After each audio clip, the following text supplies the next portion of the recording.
originals couldn't beat.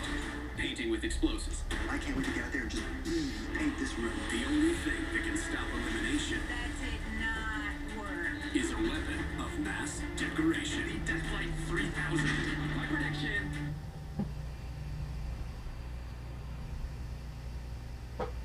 New episode, Saturday at 9 on Science and available on the app. 2014. Aerial archaeologists capture images of a strange-looking feature in the Jordan Valley. Satellite images of a place called Tel Hemme in Jordan brought archaeologists to investigate the site. Analysis of data from the site reveals something completely unexpected. It turned out that it was a large slag heap. It's relatively easy to identify metal slag using satellite images if you have the correct range of bandwidths to work with. The satellite data indicates that Tel El Hame is saturated with iron. As they dug deeper, archaeologists realized they had struck something very unusual. An ancient ironworks dating back to a time before most of mankind could work the metal. The site has links with an ancient culture called the Mitanni. So who's the They Mitanni? were one of the great The Mitanni powers sure in looks the like Near East you. for a couple of hundred years. Or Hebrew. They started off as the enemies of Egypt because the Egyptians were expanding their empire northwards. But after a while, they became allies, and there is certainly a lot of correspondence surviving between the kings.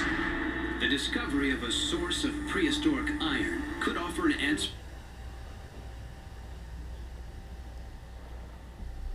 Discovery of a source of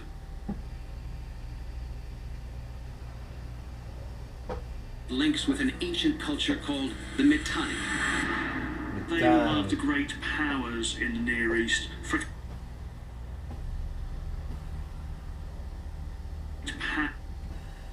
Who's that? Who's that, guys? Is that you? Is that somebody else? Look at the robes. Look at the hair. The beard. for a couple of hundred years. They had started off as the enemies of Egypt because the Egyptians were expanding their empire northwards. But after a while, they became allies, and there is certainly a lot of correspondence surviving between the kings.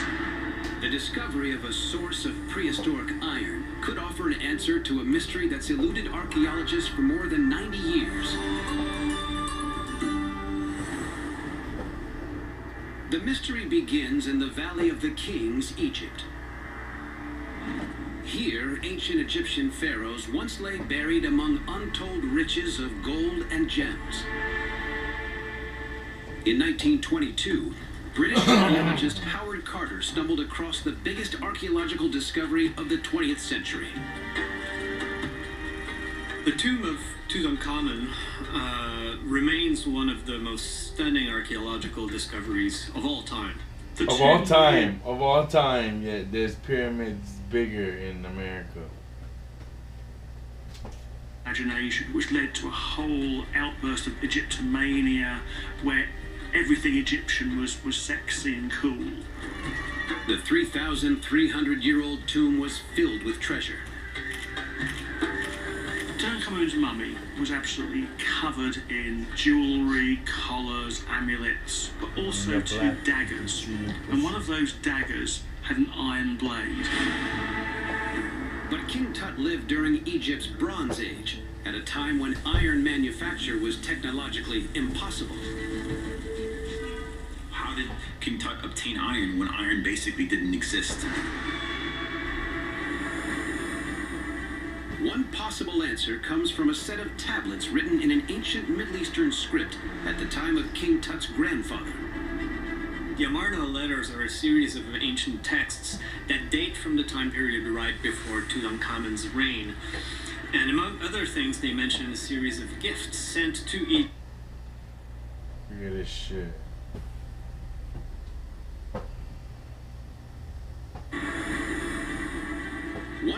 possible answer comes from a set of tablets written in an ancient Middle Eastern script at the time of King Tut's grandfather.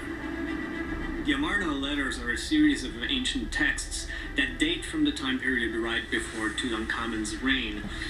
And among other things, they mention a series of gifts sent to Egypt by rulers of neighboring kingdoms.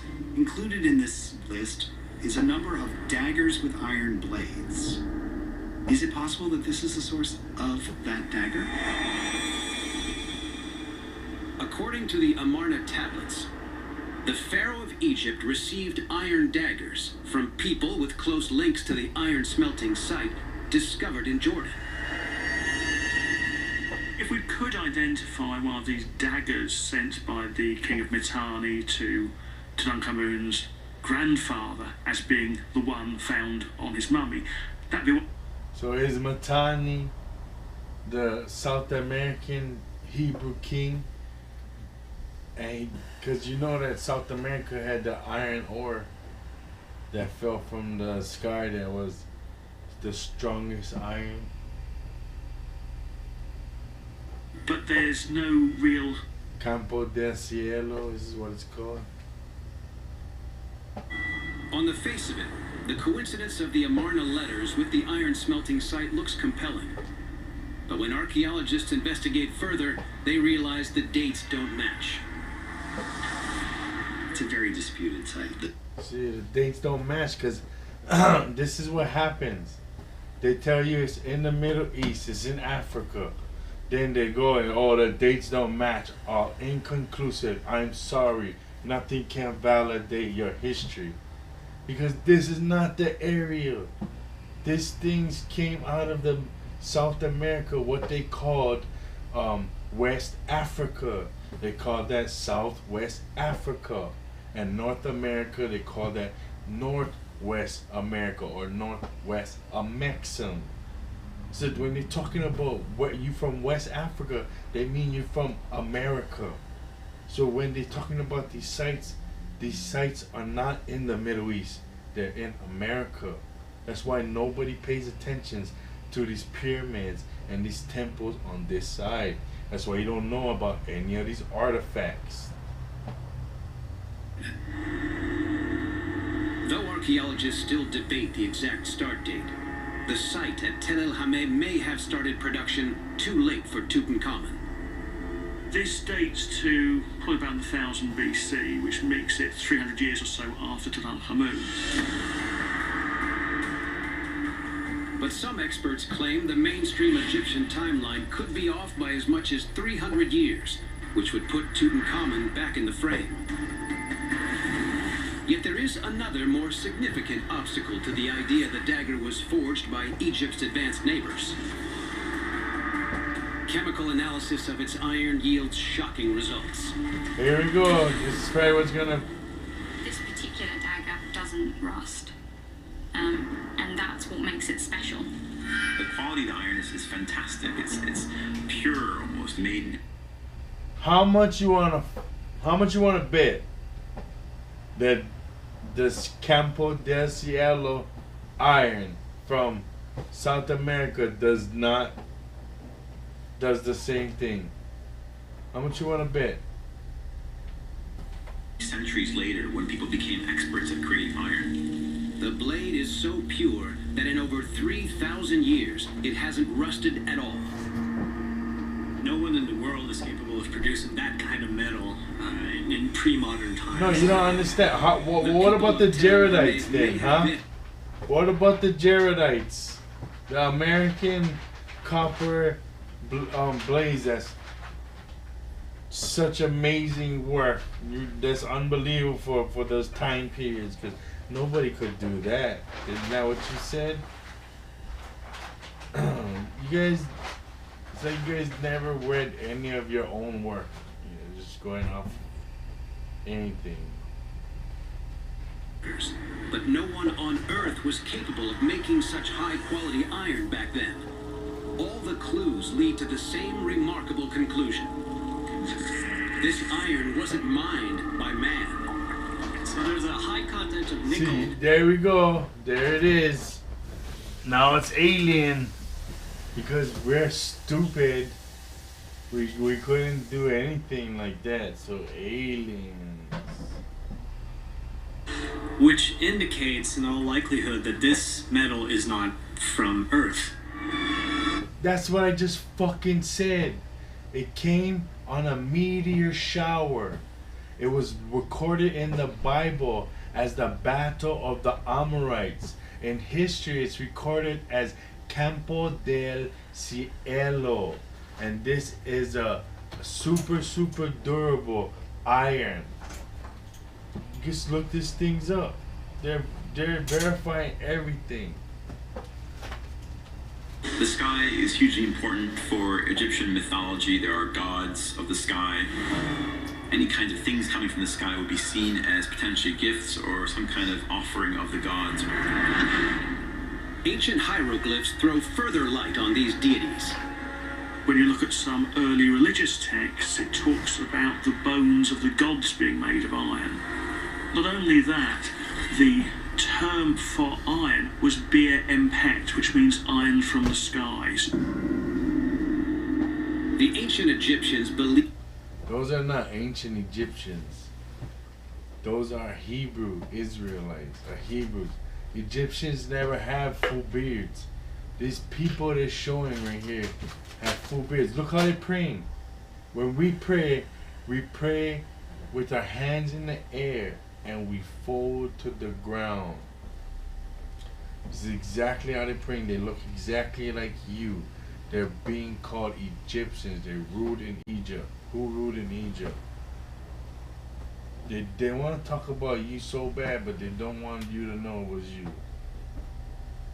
From the heavens. While the dagger may not have been delivered by a god, modern satellite... It was delivered by the Creator in the battle of the Amorites to destroy the Amorites who had overpowered Jacob and the rest, Joshua and the rest of the Israelites. Gotten here. There are a lot of scientists who scan satellite imagery for interesting features on Earth's surface. Well, a really interesting feature was found in Egypt in about 2008. A mineralogist found on satellite imagery a perfectly preserved crater surrounded by more than 1,000 kilograms of meteoric iron. It's very possible that a clever blacksmith recognized the metallic qualities of this stone and decided to experiment and discovered that, in fact, he... Look at this shit. They just said that somebody in America stumbled over a meteorite shower in South America, created a beautiful dagger out of it, and traded with Africa, showing the trade routes had existed, and that it's not isolation, it's diffusionism. A blade. When archaeologists investigate the site, they analyze fragments from the ground. So we can reconstruct the compositional characteristics of the meteorite. And the bad news is that it's not a match, so it's very unlikely that the dagger was crafted out of that specific... They just verified that it's not from that side of the world. I bet you if you match this to the Campo del Cielo meteorite shower, the rocks will be an identical match, because we are the people that had just explained had ruled in Egypt, who were the enemies of the Egypt because Egypt was trying to expand into our territory. They're telling you history. This particular They meteorite... don't even understand that they're showing you history. ...source of the dagger. But the search continues. We are clear that it is meteoric iron, so that's absolutely certain. We're clear, it's meteoric iron. I'm telling you, man, I could... Ooh, I could do this shit in my sleep. A specific site, perhaps, where this dagger may have come from. Campo del Cielo. The site might one day still be found, but the impossible dagger's Campo del mysterious maker Cielo. remains unknown. Campo del Muhammad's dagger Cielo. has been a mystery for some time, and it's likely to Campo remain del that way. Cielo. South America. It's in South America. You see? An Israeli satellite spots suspicious containers on an island in the South China Sea.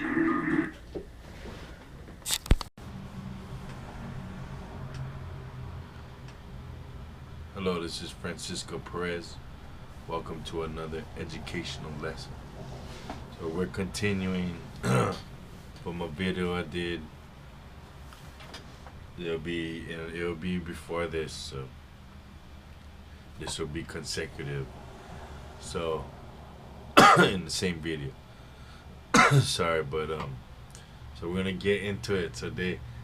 This video was on, I think it was on the Smithsonian channel on TV, and it said that the Egyptians got this specific iron weaponry from a distant from another nation, and they try to link this nation to all types of people in the surrounding area, but none of the iron matches. And it's because where they got this iron is in a place where the Israelites live, and this place is called South America. And this place that we're gonna talk about is where this iron came from. And this whole show that you just have witnessed went all around the world and could not find it. And the whole time I was probably screaming at the TV, it's in South America. But they don't want you to know the truth. They just want you to know half-truths, so that they can say, well, I told them. Let's just get into it. I'm gonna go straight into a video, then I'm gonna go into some writings. Fair use.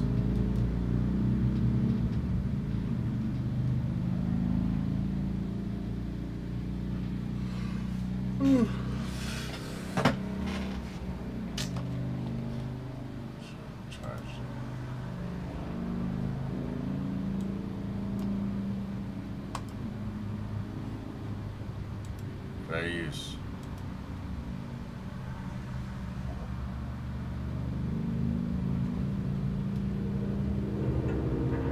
So this is Sam, and this is King David, and this is supposed to be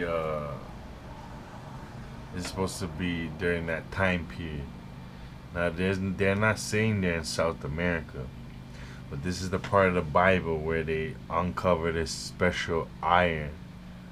This special iron that's super strong. Okay, watch it.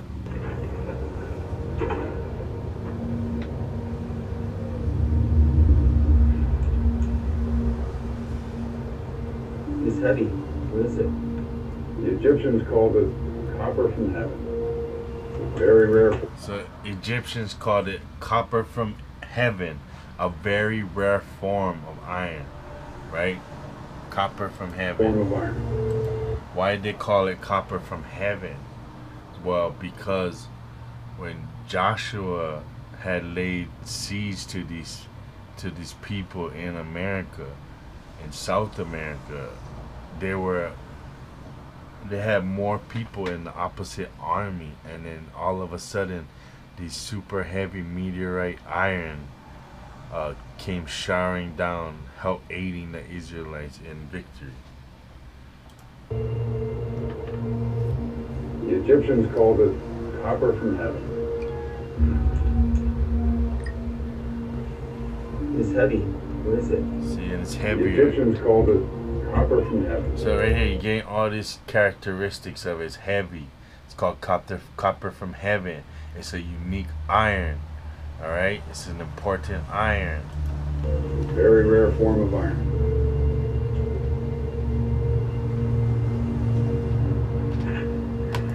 Alright?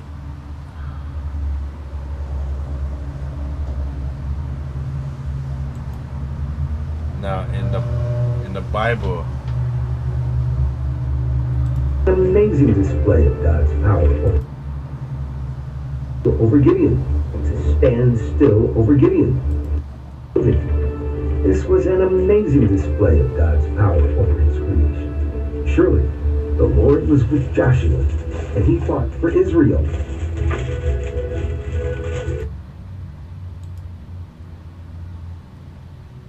Promise. He was with the Israelites as their enemies ran for their lives.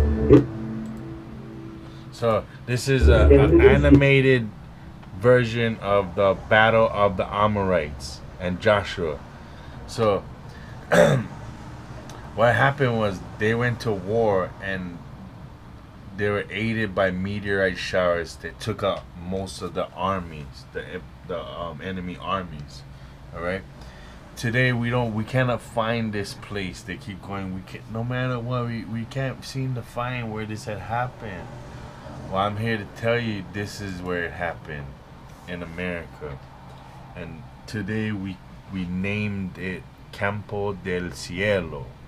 Campo del Cielo refers to a group of iron meteorites, or to an area where they were found.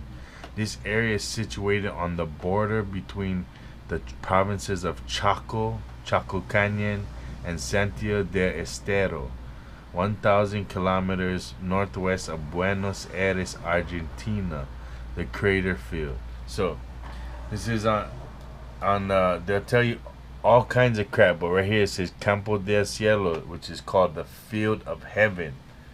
So these meteorites came down, they worshipped these meteorites and they called it the field of heaven. Why do they call it the field of heaven? Because these meteorites came down and killed the natives, making way for the return of the Semite tribes. Alright, so I'm gonna get further into it. This is Wikipedia. You gotta sort through the hijack. They're not gonna tell you exactly what this is. Meteorites of Campo del Cielo, impact on the Indian culture. The Gran Chaco is located in the center of South America, and the Gran Chaco has a lot of pyramids and different types of ancient artifacts up there. This is where we were. Okay, the oldest body is found over here, and it was a Negroid type body, Afro-Asiatic. Okay. It particularly embraces the south of Bolivia, Paraguay, and northeastern Argentina. It is a sedimentary plain covered with parks and subtropical savannas. So why are the parks there? The parks are there to hide the pyramids and your homes. Okay. So this is talking about, this is a meteorite dispersion called Campo del Cielo that originated probably about 5,800 or 6,000 years ago. Okay. The thing about this though that is crazy is that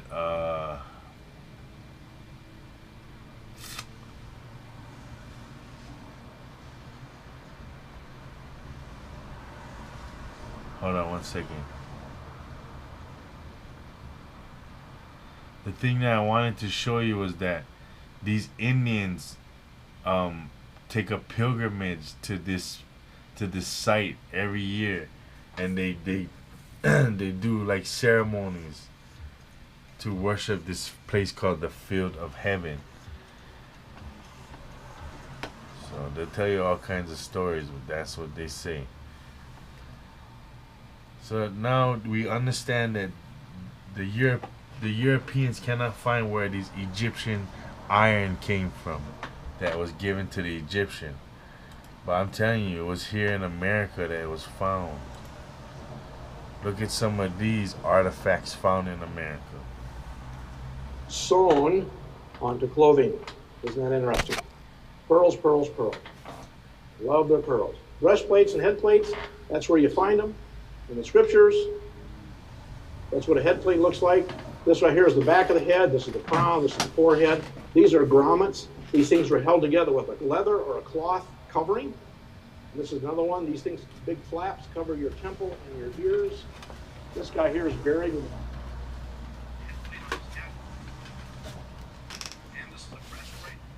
It's one of my favorites because you can see here they had a cord that came through this large hole, a knotted cord, and then they would cinch the cord. So you that's a that? breastplate. You pull your knotted cord through the hole, and then you cinch it. And this right here went around your neck, the back of your head, to stabilize the plate. That's how they wore it. This is a shoulder guard sewn onto clothing. Look at This these right swords. here is sitting here on my table. You can take a look at this. Left with a sword. So obviously, 12-incher. obviously they knew Look at how these to beauties. make swords.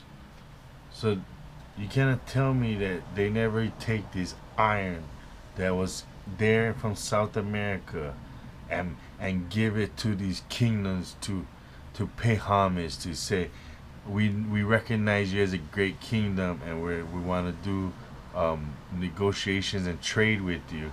Here is a wonderful piece of iron that we use. It's an important piece of iron. Here we go, a token of our appreciation. Tell me now. I have to make a dismount now. Running out of time.